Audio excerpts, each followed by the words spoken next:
It is also possible to do intramolecular aldol reactions.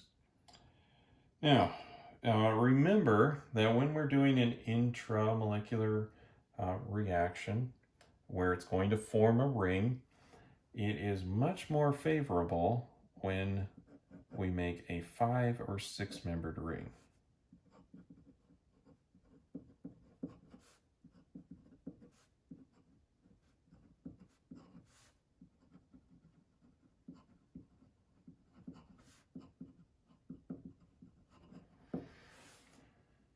So let's look at a couple of examples of this happening. So if we start off with, let's see here, 1, 2, 3, 5. We need one more. This dial, which is, let's see here, 1, 2, 3, 4, 5, 6, hexane dial. And we add NaOH. Then we could form this product. After condensation, we would form this one. So 5-membered ring with a double bond there from the condensation. I can go through the mechanism quickly on this, but it's very similar to what we've already seen. So I'll just start it off right here. Got our base, comes in, steals the proton. Those electrons end up on that carbon. It's going to be resonance stabilized with the carbonyl right here. So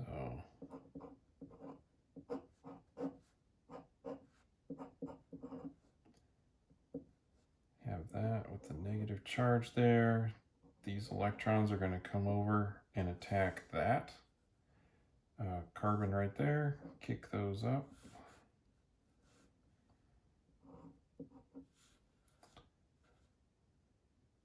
At this point, we have formed a 5-membered ring.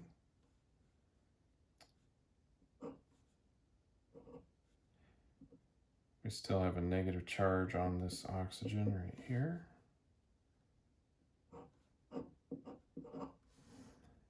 So here's the alpha carbon.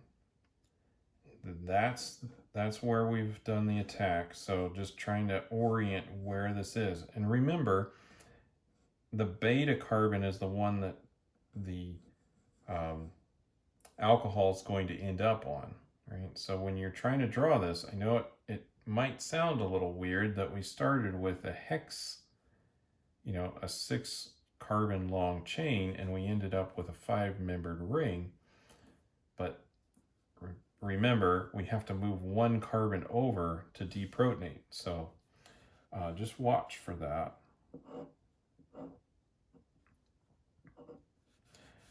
We'll need to pick up a hydrogen here, so we'll do that from water.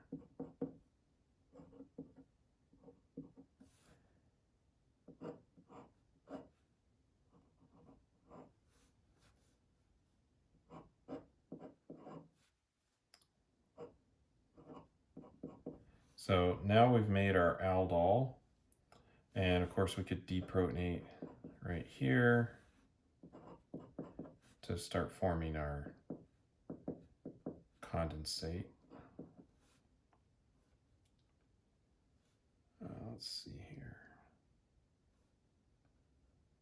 So those electrons, I didn't leave myself a whole lot of room there, but that's going to form the ion. Remember that E1 conjugate base mechanism.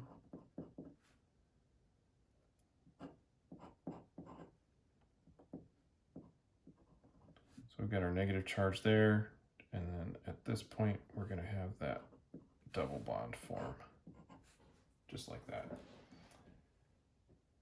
All right, so there's the mechanism. Let's look at a couple more examples and let's just see what could happen. So let's look at this one. Actually, one more example, but there's a lot of different rings that could be formed from this one, but only one that is.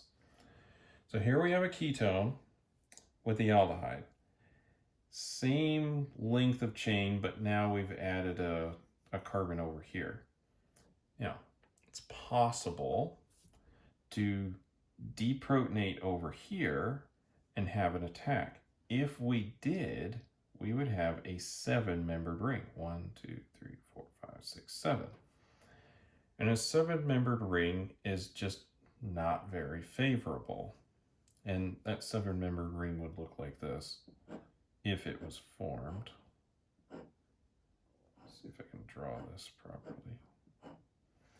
So we would have the ketone up here, and then it would attack, say, the aldehyde, right? Because aldehydes are more favorable for attack. So if we deprotonated there, had the attack over here, then 2 carbons away on the beta carbon, we would have an alcohol. But again, remember, 7-membered ring, so not very favorable to form. Remember, we're really looking for 5 or 6-membered rings. Now, we could have the aldehyde try to attack the ketone. If we do, we would form this, right? And we could do that with a 5-membered ring, right? So we have this carbon right here attack that. So I'll draw the product.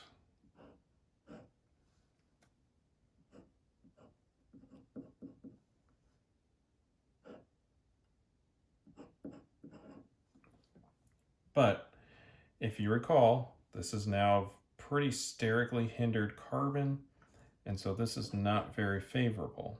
It's much more favorable for an aldehyde to be attacked.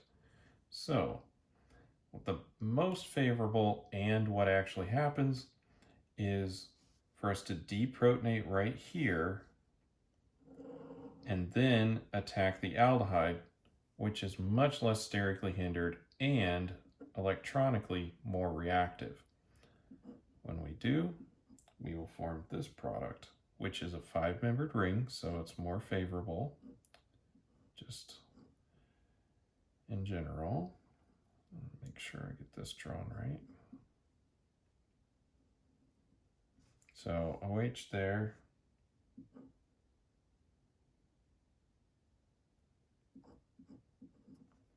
Ketone over here. So what has happened is this carbon right here, right there, has attacked the aldehyde and made the alcohol there. And you'll notice there's no additional methyl group here. That's actually still over here. This is favored because we've had a ketone attacking the aldehyde and we make a 5-membered ring. So those are things to watch out for when we're doing intramolecular aldol reactions.